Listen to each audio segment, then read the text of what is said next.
जीवित पुत्रिका व्रत कथा, जीतिया व्रत कथा। जिमुतवाहन की जय, जय माँ दुर्गा की जय। एक बार नैमिषारण्य के निवासी ऋषियों ने संसार के कल्याणार्थ सूत जी से पूछा, हे सूत, कराल कलिकाल में लोगों के बालक किस तरह दीर्घायु होंगे, सो कहिए। सूत जी बोले, जब द्वापर युग का अंत और कलयुग का आरंभ था, उसी समय बहुत सी शोकाकुल स्त्रियों ने आपस में सलाह की कि क्या इस कली में माता के जीवित रहते पुत्र मर जाएंगे। जब वे आपस में कुछ निर्णय नहीं कर सकी, तब गौतम जी के पास पूछने के लिए गईं। जब उनके पास पहुंची तो उस समय गौतम जी आनंद के साथ बैठे थे। उनके सामने जाकर उन्होंने मस्तक झुकाकर प्रणाम किया। तदंतर स्त्रियों ने पूछा, हे प्रभु, इस कलयुग में लोगों के पुत्र किस तरह जीवित रहेंगे? इसके लिए कोई व्रत या तप हो तो कृपा करके बताइए।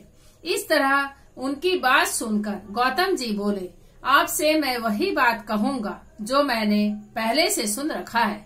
गौतम जी ने कहा, जब महाभारत युद्ध का अंत हो गया और द्रोण पुत्र अश्वत्थामा के द्वारा अपने बेटों को मरा देखकर सब पांडव बड़े दुखी हुए, तो पुत्र के शोक से व्याकुल होकर द्रौपदी अपनी सखियों के साथ ब्राह्मण श्रेष्ठ धौम्य के पास गईं और उसने धौम्य से कहा, हे विपेंद्र, कौन सा उपाय करने से बच्चे दीर्घायु हो सकते हैं? यह आप कृपा करके ठीक ठीक कहिए। धौम्य बोले, सत्य युग में सत्य वचन बोलने वाला, सत्य आचरण करने वाला समदर्शी जिमुतवाहन नामक एक राजा था। एक बार वह अपनी स्त्री के साथ अपनी ससुराल गया और वहीं रहने लगा। एक दिन आधी रात के समय पुत्र के शोक से व्याकुल कोई स्त्री रोने लगी, क्योंकि वह अपने बेटे के दर्शन से निराश हो चुकी थी। उसका पुत्र मर चुका था।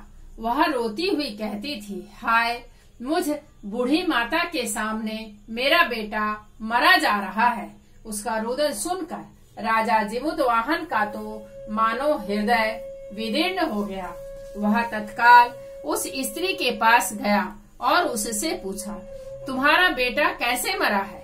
बूढ़ी ने कहा, गरुण प्रतिदिन आकर गांव के लड़कों को खा जाता है। इस पर उस दयालु राजा ने कहा, माता, अब तुम रो मत, आनंद से बैठो, मैं तुम्हारे बच्चे को बचाने का यत्न करता हूँ। ऐसा कहकर राजा उस स्थान पर गया जहाँ गरुण आकर प्रतिदिन मांस खाया करता था। उसी समय गरुड़ भी उस पर टूट पड़ा और मांस खाने लगा। जब अतिशय तेजस्वी गरुड़ ने राजा का बायां अंग खा लिया, तो झटपट राजा ने अपना दाहिना अंग फेरकर गरुड़ के सामने कर दिया। यह देखकर गरुड़ जी ने कहा, तुम कोई देवता हो? कौन हो तुम? मनुष्य तो नहीं जान पड़ते। अच्छा, अपना जन्म और कुल बताओ। पीड़ा से व्याकुल मन वाले राजा ने कहा, हे पक्षीराज, इस तरह से प्रश्न करना व्यर्थ है। तुम अपनी इच्छा भर मेरा मांस खाओ। यह सुनकर गरुड़ रुक गए और बड़े आदर से राजा के जन्म और कुल की बात पूछने लगे। राजा ने कहा, मेरी माता का नाम है सैव्या और मेरे पिता का नाम शालिवाहन है। सूर्यवंश में मेरा जन्म हुआ है और जिमुतवाहन मेरा नाम है। राजा की दयालुता देखकर गरुड़ ने कहा, हे महाभाग, तुम्हारे मन में जो अभिलाषा हो वह वर मांगो। राजा ने कहा, हे पक्षीराज, यदि आप मुझे वर दे रहे हैं तो वर दीजिए कि आपने अब तक जिन प्राणियों को खाया है वे सब जीवित हो जाएं। हे स्वामी, अब से आप यहाँ बालकों को न खाएं और कोई ऐसा उपाय करें कि जहाँ जो उत्पन्न हो वे लोग बहुत दिनों तक जीवित रहें। धौम्य ने कहा कि पक्षीराज गरुड़ राजा को वरदान देकर स्वयं अमृत लाने के लिए नागलोक चले। वहां से अमृत लाकर उन्होंने उन मरे मनुष्यों की हड्डियों पर बरसाया। ऐसा करने से सब लोग जीवित हो गए।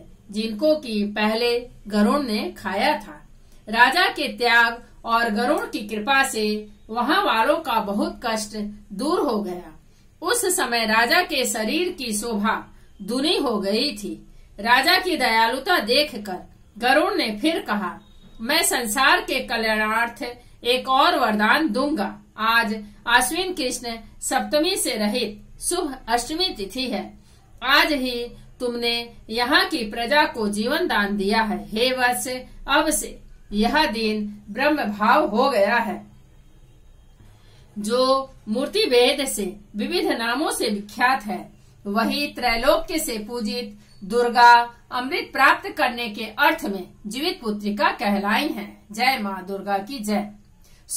इस तिथि को जो स्त्रियां उस जीवित पुत्रिका की और कुश की आकृति बनाकर तुम्हारी पूजा करेंगी, तो दिनों दिन उनका सौभाग्य बढ़ेगा और वंश की भी बढ़ती होती रहेगी। हे महाभाग, इस विषय में विचार करने की भी आवश्यकता नहीं है। हे राजन, सप्तमी से रहित और उदया तिथि की अष्टमी को व्रत करें, यानी सप्तमी विद अष्टमी जिस दिन हो उस दिन व्रत न कर शुद्ध अष्टमी को व्रत करें और नवमी में पारण करें। जिमुत वाहन को इस तरह वरदान देकर गरुड़ वैकुंठ धाम को चले गए और राजा भी अपनी पत्नी के साथ अपने नगर को वापस चले आए। धौम्य द्रौपदी से कहते हैं कि हे देवी, मैंने यह अतिशय दुर्लभ व्रत तुमको बताया है। इस व्रत के करने से बच्चे दीर्घायु होते हैं। हे देवी, तुम भी पूर्वोक्त विधि से यह व्रत और दुर्गा जी का पूजन करो तो तुम्हें अभिलाषित फल प्राप्त होगा। मुनिराज धौम्य की बात सुनकर द्रौपदी के हृदय में एक प्रकार का कौतूहल उत्पन्न हुआ और पुरवासिनी स्त्रियों को बुलाकर उनके साथ यह उत्तम व्रत किया। गौतम ने कहा, यह व्रत और इसके प्रभाव को किसी एक चिल्ल ने सुन लिया और अपनी सखी सियारिन को बतलाया। इसके बाद पीपल वृक्ष की शाखा पर बैठकर उस चिल्ल ने और उसी वृक्ष के एक खोते में बैठकर सियारिन ने भी व्रत किया। फिर वही चिल्ली किसी उत्तम ब्राह्मण के मुंह से यह कथा सुन आई और पीपल के खोते में बैठी हुई अपने सखी को सुनाया। सियारिन ने आधी कथा सुनी थी कि उसे भूख लग गई और वह उसी समय शव से भरे हुए शमशान में पहुंचे। वहां उसने इच्छा भर मांस का भोजन किया और चिल्ली बिना कुछ खाए पिए रह गई और सवेरा हो गया। सवेरे वह गौशाले में गई और वहां गौ का दूध पिया। इस तरह नवमी को उसने पारण किया, अर्थात जितिया का व्रत करने वाले को दूध से ही पारण करना शुभ माना जाता है। कुछ दिनों बाद वे दोनों मर गईं और अयोध्या में किसी धनी व्यापारी के घर में जन्मी। संयोग से उन दोनों का जन्म एक ही घर में हुआ, जिसमें सियारिन ज्येष्ठ हुई और चिल्ल छोटी। वे दोनों सभी शुभ लक्षणों से युक्त थी, इसलिए बड़ी लड़की काशीराज के और छोटी उनके मंत्री के साथ गार्हपत्य अग्नि के सामने विधि पूर्वक ब्याही गई। पूर्व जन्म के कर्म फल से वह मृग नैनी रानी हुई। जिस किसी भी संतान को उत्पन्न करती वह मर जाती थी और पूर्व जन्म की बातों को स्मरण करने वाला मंत्री की पत्नी ने अष्टवसुओं के सदृश तेजस्वी 8 बेटे उत्पन्न किए और सभी जीवित रह गए। अपनी बहन के पुत्रों को जीवित देखकर ईर्ष्यावश राजपत्नी ने अपने स्वामी से कहा कि यदि तुम मुझे जीवित रखना चाहते हो तो इस मंत्री के भी पुत्रों को उसी जगह भेज दो जहाँ की मेरे बेटे गए हैं, अर्थात इन्हें मार डालो। यह सुनकर राजा ने उस मंत्री के पुत्रों को मारने के लिए कई प्रकार के उद्योग किए, पर मंत्री पत्नी ने जीवित पुत्रिका के पुण्य बल से बचा लिया। एक दिन राजा ने अपने आदमियों से उन पुत्रों का सिर कटवाकर पिटारी में रखवाया और वह पिटारी उनकी माता यानी मंत्री पत्नी के पास भेज दिया। किंतु वे 8 सिर वेश कीमती जवाहरात हो गए और भले चंगे वे 8 लड़के अपनी माता के पास वापस चले गए। उनको जीवित देखकर राजपत्नी को बड़ा विस्मय हुआ। अंत में वह मंत्री की पत्नी के पास आई और उसने पूछा, बहन, तुमने कौन सा ऐसा पुण्य किया है जिससे बार बार मारे जाने पर भी तुम्हारे बेटे नहीं मरते? इस पर मंत्री की पत्नी ने कहा, पूर्व जन्म में मैं चिल्ल थी और तुम सियारे। हमने और तुमने साथ साथ जीवित पुत्रिका का व्रत किया था। तुमने व्रत के नियमों का भली भांति पालन नहीं किया था और मैंने किया था। इसी दोष से हे बहन, तुम्हारे बेटे नहीं जीते हैं। ओ राजरानी, अब भी तुम उस जीवित पुत्रिका व्रत को करो तो तुम्हारे बेटे दीर्घायु होंगे। मैं तुमसे सच सच कह रही हूँ। उसके कथन अनुसार रानी ने व्रत किया।